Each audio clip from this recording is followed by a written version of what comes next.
So ang ating arrangement sa ating manok, no, bali dalawa yung kanyang setup. Dito is naka-confine or nakakulong yung iba nating mga manok. Yung iba naman dito yan ay naka-free rin sila or malaya silang gumagala dyan. Okay?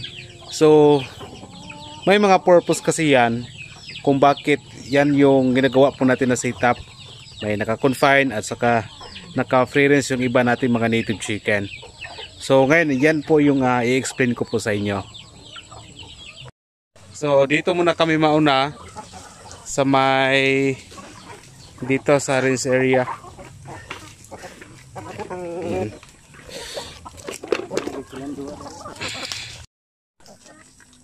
So ito lang po, no, ay na-observe ko lang dito sa ating mga manukan na yung ganitong klase ng mga manok, mga native chicken, lalo na yung mga breeder natin, dapat hindi sila ikukulong ho natin. Kasi dati kinukulong ko dati yung ating mga yung ating mga native chicken, naka-confine sila. Medyo hindi maganda yung hugis ng kanilang mga itlog. Saka mahina sila mga itlog kapag palaging naka-confine yung ating mga inahin ng mga manok.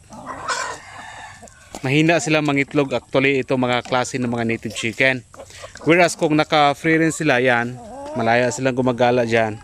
Yung ating mga breeder dito, actually malakas silang mangitlog.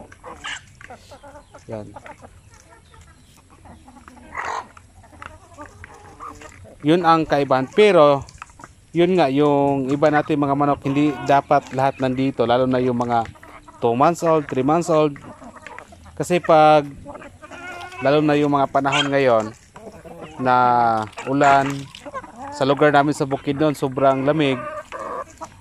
Kaya yun, pabago-bago na panahon ay madali pong magkasipon yung ating or magkasakit yung ating ibang mga manok dito kapag pakawalan po natin sa free range yung ating mga 2 months old, 3 months old. Yun yung napapansin ko. So hindi ako sigurado kung ito ba ay natapik na ba ito doon sa mga seminar o hindi. Pero yun nga, dito lang ay base lang sa aking mga observation sa aking mga native chicken. So that's why halos yung mga inahin dyan ay pinakawalan ko sila kasi maganda na naka-free rin sila. Yung mga inahin natin talagang napakatibay nila sa sakit. Kahit pakawalan natin sila dito, hindi naman sila basta-basta magkasipon or kung hindi sila basta-basta dapuan ng mga sakit. Yung pinaka-sensitibo lang ng mga manok natin kapag naka-free rin sila, yun po yung ating mga 2 months old, 3 months old. Yan, kanina may sinisiparate tayo kanina kasi nagkasipon sila. So kinukuha natin, nilagay doon natin sa ating kulungan. Yan.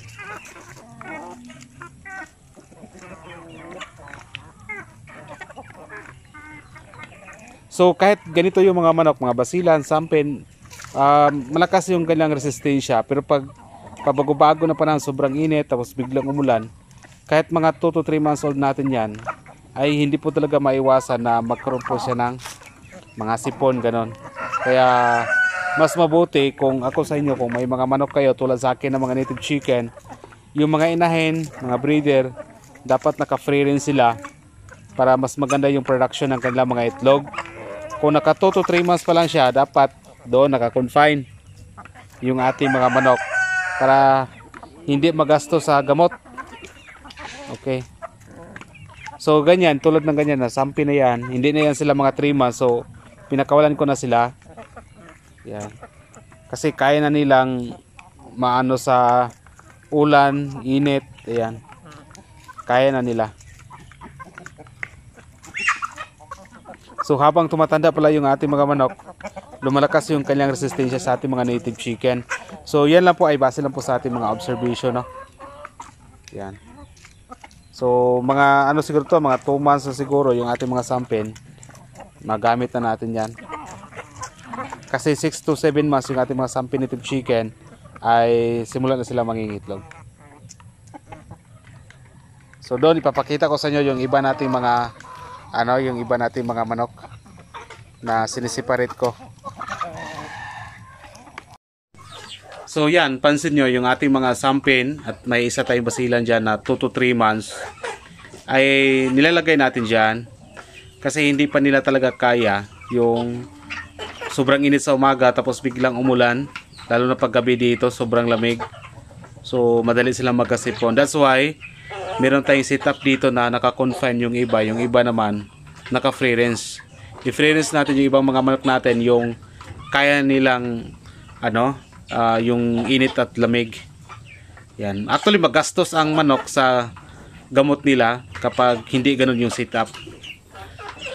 So ito, na-observe ko lang to. I don't know kung naano na ba ito sa mga seminar, sa mga legit na seminar sa mga native chicken.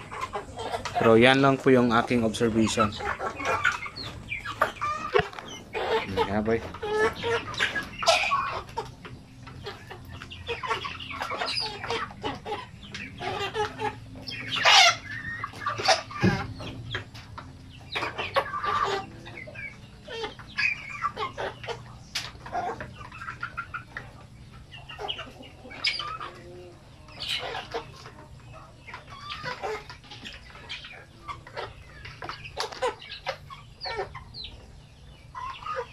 So yan iba.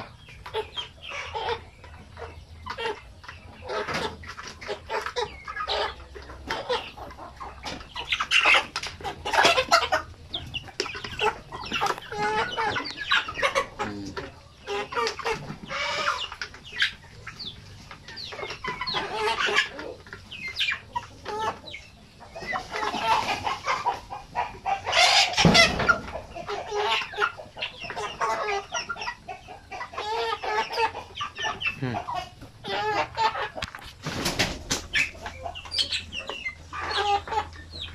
4 months siguro, 4 months. Pwede na ito pakawalan sa rinse area. 4 months.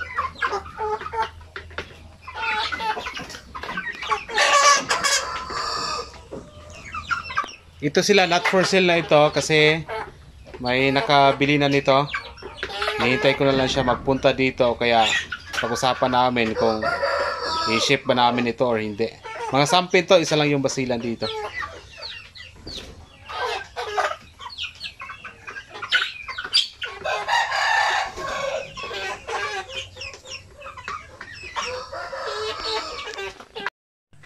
So dito naman yung iba.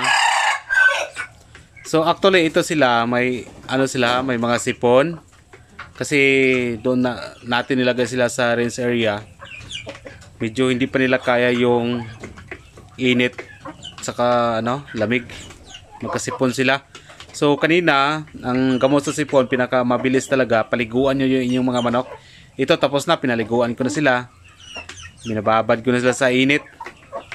Tapos nagpainom tayo ng gamot Yan. Para mawala yung kanilang mga sipon agad-agad. Ito mga 3 to 5 days. Mabilis lang itong gumaling yung may mga sipon. Okay. Pero lahat yan, yung tatlo lang yung iwan ko dyan. Yung iba, i-per kilo ko na siya.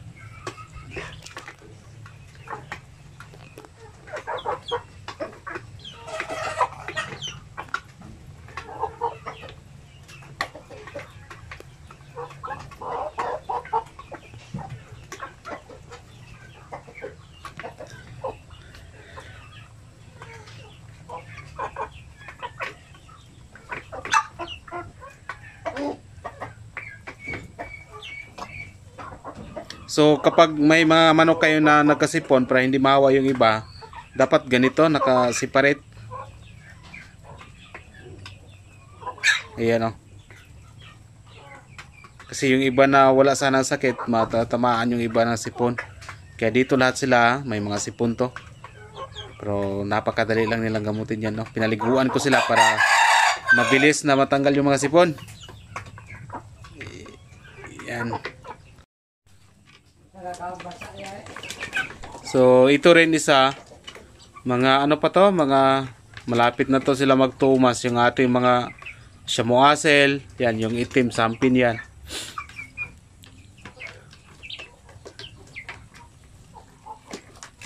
So kaya yung medyo matrabaho yung ganitong setup, pero okay lang kahit matrabaho, at least kaysa bumili ka ng ng mga gamot nila, napakamahal. So mas mabuti na lang yung i-confine, ang dapat i-confine, yung pwede nang ilagay natin sa free range, ilagay ho natin. So yan lang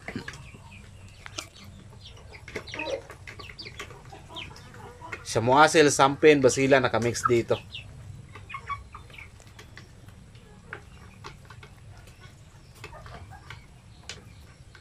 Yan o, may nilagay tayo na gamot dyan. Kasi may isa dito kayo na parang asthmatic siya. Dala siguro ng bago-bago na panahon.